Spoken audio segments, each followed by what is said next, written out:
ভারতে পালিয়ে যাওয়া শেখ হাসিনাকে বাংলাদেশ ফেরত চাইবে কিনা এবং ফেরত চাইলে ভবিষ্যৎ কি হতে পারে সেটা নিয়ে আলোচনা মাঝে মাঝেই উঠছে। গতকালও যেমন পররাষ্ট্র উপদেষ্টাকে এই প্রশ্নের জবাব দিতে হয়েছে এবং তিনি রাইটলি বলেছেন যে আমাদের আদালত যদি সেই ধরনের কোনো পরোয়ানা জারি করে বা সেই ধরনের কোনো কিছু চায় তাহলে পররাষ্ট্র মন্ত্রণালয় সেটা ভারতের কাছে পৌঁছে দেবে এবং সেই প্রসেস শুরু হবে। প্রশ্ন হচ্ছে, ভারত কি শেখ হাসিনাকে ফেরত পাঠাবে? সংবিধান নিয়ে মূলত অনেকগুলো প্রশ্ন এসেছে যে সংবিধানকে আমরা আসলে সংস্কার করব নাকি হচ্ছে সংবিধানকে আমরা পুনরায় এটাকে প্রণয়ন করা হবে সবাইকে সাথে নিয়ে। সাবেক প্রধানমন্ত্রী শেখ হাসিনা কোন স্ট্যাটাসে ভারতে আছেন তা জানা নেই। আদালত চাইলে তাকে ফিরিয়ে আনার উদ্যোগ নেওয়া হবে বলে জানান পররাষ্ট্র উপদেষ্টা। বিগত দিনের অভিজ্ঞতার আলোকে পরিবর্তিত প্রেক্ষাপটে দ্বিকক্ষ বিশিষ্ট সংসদের দাবি জোরালো হয়েছে এরই মধ্যে। অন্তর্বর্তীকালীন সরকারের কাছেও ইতিমধ্যে আনুষ্ঠানিকভাবে এই দাবির কথা জানিয়েছে বিভিন্ন রাজনৈতিক দল। এবার এই দাবি নিয়ে কথা বলেছে দেশের অন্যতম বৃহত্তম। সম্মানিত দর্শক, আসসালামু আলাইকুম। নতুন একটা নিউজ ভিডিওতে আপনাদের জানাচ্ছি স্বাগতম। এইমাত্র পাওয়া তাজা এবং গরম খবর। প্রিয় দর্শক বন্ধুরা, আজকের এই ভিডিওতে আপনারা দেখতে চলেছেন শেখ হাসিনাকে দেশে আনার নির্দেশ দিয়েছে যুক্তরাষ্ট্র। সেই সাথে ডক্টর ইউনূসও বলেছে শেখ হাসিনাকে এই বাংলাদেশে এনে তাকে শাস্তি দেবে এবং তাকে ফাঁসি দিয়ে চড়াবো, এমন কথা বলেছে কিন্তু ডক্টর ইউনূস। প্রিয় দর্শক বন্ধুরা, আজকের এই ভিডিওতে আপনারা বিস্তারিতের মাধ্যমে সব কিছু দেখতে পারবেন। তার জন্য এই ভিডিওটি স্কিপ না করে সম্পূর্ণ দেখে যাবেন, অনেক কিছু জানতে পারবেন এবং বুঝতে পারবেন। সেই সাথে আজকের এই ভিডিওতে আপনারা দেখতে চলেছেন ভিপি নূর তারেক রহমানের সাথে কিন্তু এবং জিয়াউর রহমানের সাথে কিন্তু পোল্টি নিয়েছে, এমন তথ্য কিন্তু জানিয়েছে গণমাধ্যম। প্রিয় দর্শক বন্ধুরা, বেশি কথা না বলে আপনাদের বিস্তারিত ভিডিওতে নিয়ে যাবো। বিস্তারিত ভিডিওটি দেখার আগে একটা রিকোয়েস্ট থাকবে, যারা এখন এই চ্যানেলটি সাবস্ক্রাইব করে রাখেননি এই চ্যানেলটি সাবস্ক্রাইব করে দিয়ে পাশে থাকে বেল আইকনটি বাজিয়ে রাখুন। ইতিমধ্যে যারা সাবস্ক্রাইব করে দিয়েছেন সকলকে জানাচ্ছি অসংখ্য ধন্যবাদ। প্রিয় দর্শক বন্ধুরা, চলুন তাহলে এই ভিডিওতে একটি লাইক দিয়ে আমরা ধারাবাহিকভাবে সেই বিস্তারিত ভিডিওগুলো মোবাইলের স্ক্রিন থেকে একের পর এক দেখে আসি। পালিয়ে যাওয়া শেখ হাসিনাকে বাংলাদেশ ফেরত চাইবে কিনা এবং ফেরত চাইলে ভবিষ্যৎ কি হতে পারে সেটা নিয়ে আলোচনা মাঝে মাঝেই উঠছে। গতকালও যেমন পররাষ্ট্র উপদেষ্টাকে এই প্রশ্নের জবাব দিতে হয়েছে এবং তিনি রাইটলি বলেছেন যে আমাদের আদালত যদি সেই ধরনের কোনো পরোয়ানা জারি করে বা সেই ধরনের কোনো কিছু চায় তাহলে পররাষ্ট্র মন্ত্রণালয় সেটা ভারতের কাছে পৌঁছে দেবে এবং সেই প্রসেস শুরু হবে। প্রশ্ন হচ্ছে, ভারত কি শেখ হাসিনাকে ফেরত পাঠাবে? এই প্রশ্নটার জবাব খোঁজা দরকার আছে, বা আমরা এই ক্ষেত্রে ভারতের সাথে ব্যাপারটা কিভাবে ডিল করব সেটা নিয়ে একটু কথা। সমস্যা কিভাবে শুরু? সমস্যা শুরু হচ্ছে শেখ হাসিনার পাসপোর্ট বাতিল হয়েছে। আসলে শেখ হাসিনার না, আমরা জানি যে শেখ হাসিনা ডিপ্লোম্যাটিক বা রেড পাসপোর্ট হোল্ড করেন। উনি এমপি, উনি প্রধানমন্ত্রী, যে কোনো বিবেচনায় উনি এটা পান। এরকম অনেক মানুষকে আমরা বাংলাদেশ রেড পাসপোর্ট দেয়, ডিপ্লোম্যাটিক পাসপোর্ট দেয়, কিন্তু ওনারটা শুধু না। আমরা অনেকে ভুলভাবে শেখ হাসিনাটা বাতিল বলে বলছি, না, যতগুলো রেড পাসপোর্ট ছিল, ধরুন যারা তথাকথিত এমপি ছিল, সংসদ ভেঙে যাওয়ার পর তো তার এমপি তো নেই, সুতরাং তিনি রেড পাসপোর্ট আর পাবেন না, সুতরাং সেটা ক্যান্সেল করা হয়েছে। টেকনিক্যালি ব্যাপারটা হচ্ছে, আপনার যখন রেড পাসপোর্ট ক্যান্সেল হয় আপনি সেটাকে দেশে জমা দিয়ে নতুন করে আমাদের সাধারণ যে পাসপোর্ট সবুজ পাসপোর্ট সেটা নেবেন। ঘটনাটা এইরকম ঘটেছে। এমন না যে শেখ হাসিনার পাসপোর্ট বাতিল হয়েছে, উনি প্রধানমন্ত্রী নন, দামি এমপি নন, সুতরাং ওনার পাসপোর্ট বাতিল হবে, এটাই স্বাভাবিক, এভাবেই বাতিল হয়েছে। ফলে যেটা হলো, একটা দেশের পাসপোর্ট ছাড়া তিনি ভারতে আছেন। এখন আপাতত ভারত তাকে রাখার ক্ষেত্রে একটা নিয়ম আছে যে ভারতে পাসপোর্ট ছাড়াও কেউ 45 ডেজ থাকতে পারে, এবং হিসাবটা সম্ভবত এইরকম যে আগামী মাস, মানে এই মাস সেপ্টেম্বর তো চলে এসছে, সেপ্টেম্বরের 18 তারিখে তার এই 45 দিন বা 1.5 মাসের মেয়াদ শেষ হবে। এরপর তিনি ভারতে থাকাটা টেকনিক্যালি অবৈধ, তাকে কোনো না কোনো একটা স্টেটাস দিতে হবে। কি কি করতে পারেন তিনি? সম্ভবত যে চেষ্টাটা করা হয়েছিল যে তিনি ভারতে আসলে না থেকে অন্য কোনো দেশে চলে যাবেন, ভারতের জন্য এটা বেস্ট অপশন, কারণ শেখ হাসিনাকে রাখা তাদের জন্য খুব কমফোর্টেবল বিষয় না। কিন্তু এটা হবে কিনা খুবই অনিশ্চিত, কারণ তিনি ব্রিটেনে যেতে চেয়েছিলেন, আমরা জানি ব্রিটেন তাকে রাখবে না বলেছে। ভারতের পক্ষ থেকে যতদূর জানা যায় ইউএই এবং সৌদি আরবে যোগাযোগ করা হয়েছিল, কিন্তু তারাও খুব পজিটিভ সাড়া দিয়েছে, এমন তথ্য আমাদের কাছে নেই। ভারত চেষ্টা করছে, করবে।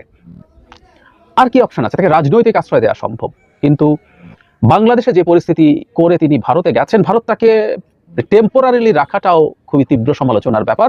সেখানে রাজনৈতিক আশ্রয় দিলে সেটা নিয়ে আরো অনেক বেশি কথা হবে, এটাই খুব স্বাভাবিক, এটা হতেই পারে। কি হতে পারে তাহলে? ভারত কিভাবে দেখবে? আমাদের মনে থাকার কথা যে ভারতে যখন শেখ হাসিনা পালিয়ে গেলেন, ভারত যেভাবে বাংলাদেশ সম্পর্কে মন্তব্য করছিল সরকার, বিজেপি সরকার, সেটার মধ্যে কি কি ছিল? সেটার মধ্যে শেখ হাসিনার বয়ানই মূলত সামনে আসছিল, হিন্দুদের উপর আক্রমণ, পুলিশের উপর আক্রমণ, ইনফ্রাস্ট্রাকচার ভাঙা, ইত্যাদি ইত্যাদি। কিন্তু তখন একজন গুরুত্বপূর্ণ মানুষ, বিরোধী দলের কংগ্রেসের নেতা জনাব শশী থারুর, বিখ্যাত মানুষ, উনি জাতিসংঘের আন্ডার সেক্রেটারি জেনারেল ছিলেন সম্ভবত, এছাড়াও অত্যন্ত স্মার্ট একজন পলিটিশিয়ান। শশী থারুরকে আপনারা দেখতে পারেন, তার প্রচুর ইন্টারভিউ পাওয়া যায়। Is a very smart guy এবং বিভিন্ন বিষয়ে দারুণ নলেজ রাখেন। যাই হোক, শশী থারুর তখন বিজেপি সরকারকে এটা বলে ক্রিটিসাইজ করেছিল যে বাংলাদেশের যে সরকার আছে তার সাথে কাজ করা উচিত, তাকে ওয়েলকাম করা উচিত, এবং হিন্দুদেরকে নিয়েও তিনি আমাদের মাটিতে ট্রুলি যা করেছে সেটাকে তিনি ধারণ, হ্যাঁ, কিছু হামলার কথা উনিও স্বীকার করেছেন, কিন্তু রাদার সেটা ভিন্ন কারণ, বা মন্দিরে পাহারা দেওয়া হচ্ছে, আমাদের মুসলিমরা সেই মন্দির পাহারা দিয়েছেন, এগুলো শশী থারুর বলছিলেন। কিন্তু শশী থারুর এনেছে একটা বিশেষ কারণে, সেটা হলো শেখ হাসিনাকে আশ্রয় দেওয়ার ক্ষেত্রে কিন্তু শশী থারুর বিজেপির সাথে একমত। তিনি মনে করেন যে শেখ হাসিনাকে ভারতের আশ্রয় দেওয়া উচিত। মানে এটা একটা ইন্টারেস্টিং ব্যাপার যে ভারত তার ন্যাশনাল ইস্যু অনেকগুলোতে বিরোধী দল ঠিক ততটুকু বিরোধিতা করে যেটা আসলে বিরোধিতা করা দরকার, এবং যেটা যেটা সে একমত, সে সরকারি দলকে বিপদে ফেলার জন্য সেটা বলে না। মানে ভারতে আমাদের তুলনায় এখনো তুলনায় অনেক ভালো গণতন্ত্র বা গণতান্ত্রিক ব্যবস্থা কাজ করছে। আমাদের মনে থাকার কথা, রাশিয়া ইউক্রেন যুদ্ধের সময় যখন রাহুল গান্ধীকে এই ব্যাপারে ভারতের বা বিজেপির অবস্থান নিয়ে জিজ্ঞেস করা হয়েছিল, রাহুল তখন বলেছিলেন যে তিনি বিজেপি যে স্ট্যান্স নিয়েছে, আমি অধিকার যাচ্ছি না, স্ট্যান্স কি নিয়েছে ভারত আমরা জানি, সেটাকে তারাও সমর্থন করেন। তো যাই হোক, শশী থারুর শেখ হাসিনাকে আশ্রয় দেওয়ার ক্ষেত্রে কারণ বলেছিলেন যে শেখ হাসিনা ভারতের বন্ধু, সুতরাং বন্ধুকে এই আশ্রয় না দেওয়াটা ভারতের জন্য খুবই ভুল এবং অন্যায় হবে, এটা উনি বলেছেন। তার মানে শেখ হাসিনাকে ভারতে রাখার ক্ষেত্রে বিরোধী দলের একজন গুরুত্বপূর্ণ সদস্য একমত হচ্ছেন বিজেপি সরকারের সাথে। আর তার দলের নেত্রী সোনিয়া গান্ধী কি ভাববেন আমরা জানি, এবং শেখ হাসিনা যখন সর্বশেষ ভারতে গেছেন তখন সোনিয়া গান্ধী তার 2 সন্তানকে নিয়ে শেখ হাসিনার সাথে গিয়ে জড়াজড়ি করে এসেছে। শুধু দেখা না, মানে এতই অন্তরঙ্গতা দেখিয়েছেন যেটা খুবই দৃষ্টিকটু ছিল। আমরা ভুলে যাব না 2014 সালে বাংলাদেশের গণতন্ত্রের কফিনে যখন পেরেক মারা শুরু হয়, এটা শেষ পেরেক না, প্রথম পেরেক, সেই পেরেকটা মেরেছিল কংগ্রেস। কারণ তখন কংগ্রেস ক্ষমতায় এবং সুজাতা সিং এসে কি করেছিল না করেছিল আমাদের মনে আছে। এরপর তাদের নির্বাচনে তাদের পতন হয় এবং বিজেপি ক্ষমতায় আসে। কিন্তু শেখ হাসিনার ক্ষেত্রে তারা তাই বলছেন। আমি ব্যক্তিগতভাবে মনে করি যেটা, মানে শেখ হাসিনাকে এখন আমাদের একটা আসামি বা অভিযুক্তদের প্রত্যর্পণ চুক্তি আছে, সেটা আরো আবার অনেকগুলো অল্টারনেটিভ অপশনস আছে, যেটা দেখিয়ে ভারত, মানে আপনি ধরুন বাংলাদেশের আদালত থেকে গ্রেপ্তারি পরোয়ানা জারি করা হলো, ইভেন তার কোনো মামলায় কনভিকশন হয়ে গেল, তার শাস্তি হয়ে গেল, বাংলাদেশ সরকার সেটা চাইলো ভারতের কাছে, দেখা যাবে ভারত ওই প্রত্যর্পণ চুক্তির মধ্যেই নানা রকম আর্টিকেলস আছে, সেগুলো দিয়ে তারা তাকে পাঠানো ঠেকিয়ে দিতে পারে। অবশ্যই একটু অফ টপিক শোনাবে, তারপর আমার হঠাৎ করে মনে পড়লো আমাদের আওয়ামী বুদ্ধিজীবীদের কথা। মানে বুদ্ধিজীবী না, তারা ভাব ধরেন তারা নিউট্রাল বুদ্ধিজীবী। আদতে এক একজন আওয়ামী লীগের বয়ান তৈরি করার জন্য আসেন, যদিও সেসব বয়ান মানুষ এখন আর খায় না, কিন্তু আছেন তারা প্রায় একটা কথা তারেক রহমান সম্পর্কে বলতেন। তারেক রহমানের উচিত দেশের বিচার ব্যবস্থা এসে সমর্পণ করা নিজকে এবং সেখানে বিচারের চেষ্টা করা।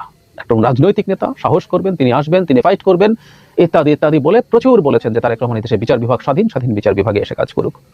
আমরা এখন এই প্রশ্ন করতে পারি, বা এসব লোকজনকে এখন তারা টকশোতেও আসে না, হলে জিজ্ঞেস করতাম যে আপনারা একটু বলেন না শেখ হাসিনাকে এসে ফেস করতে, পালিয়ে গেছেন, এখন ফেস করুক, তখন মৃত্যু ঝুঁকি টুকি ইত্যাদি বলছেন, এখন সুন্দর মতো এসে উনি ফেস করুক, সারেন্ডার করুক, মামলা চলুক, দেখি বিচার বিভাগ যে কোনো বিবেচনায় স্বাধীন। এবং এখনো ইনফ্যাক্ট আমাদের লোয়ার জুডিশিয়ারিতে কোনো নতুন নিয়োগ হয় নাই, হায়ার জুডিশিয়ারিতে কোনো নতুন নিয়োগ হয় নাই, সব শেখ হাসিনার রেখে যাওয়া বিচার ব্যবস্থা, তো সেটা ফেস করুক। যাই হোক, উনি আসবেন না এবং ভারত আসলে তাকে পাঠাবে বলে আমি মনে করি না। আমরা ধরে নিলাম তৃতীয় কোনো দেশে উনি যেতে পারলেন না, তাকে রাজনৈতিক আশ্রয় দেওয়া হলো না কোনো না কোনো ফর্মে, এমনকি সেই প্রত্যর্পণ চুক্তিতে তাকে ফেরত চাইলেও ভারত গড়িমসি করবে, নানান রকম আইনের ফাঁক ফোকর দেখিয়ে পাঠাবে না। কারণ হচ্ছে শশী থারুর যেটা বলেছেন, উনি বন্ধু বলেছেন, আমি রাদার বলবো একটা চাকর। ভারতকে যেভাবে শেখ হাসিনা ভৃত্যের মতো চাকরের মতো সার্ভ করেছেন, এই দেশটাকে শেষ করে দিয়ে ক্ষমতায় থাকার বিনিময়ে ভারতকে সব দিয়ে দিয়েছেন, এই রকম একজন চাকরকে, তার সেবা দাসীকে এই রকম ভাবে মানে ফেরত দেয়া, যেখানে তার বিচার হবে, এটা ভারত চাই যে কূটনীতিক তৎপরতা চালিয়ে শেখ হাসিনাকে ভারত থেকে ফিরিয়ে আনা সম্ভব কিনা। ধন্যবাদ আপনাকে।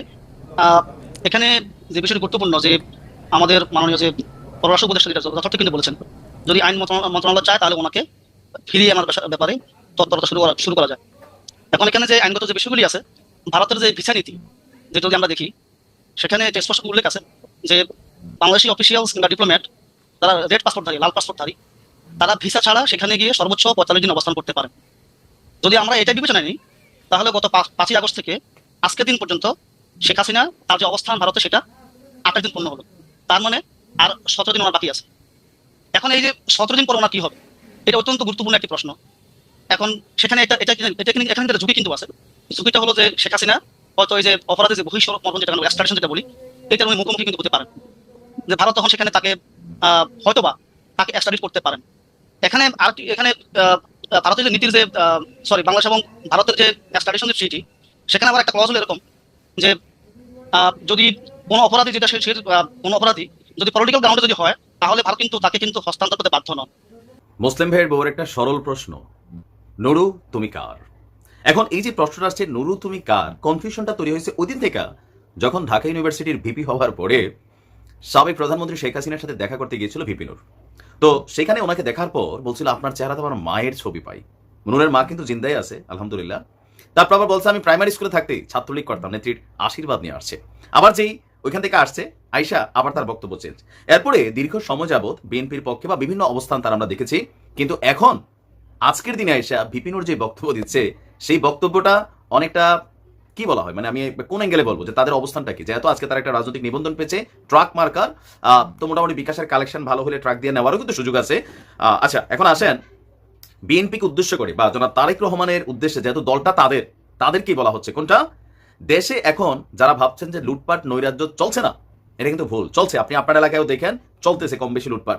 আর এই লুটপাট নৈরাজ্য করছে আরেকটি নব্য দখলদার। এখন এই দখলদার বলতে সোজা বাংলায় আমরা বুঝি এটা হচ্ছে বিএনপি।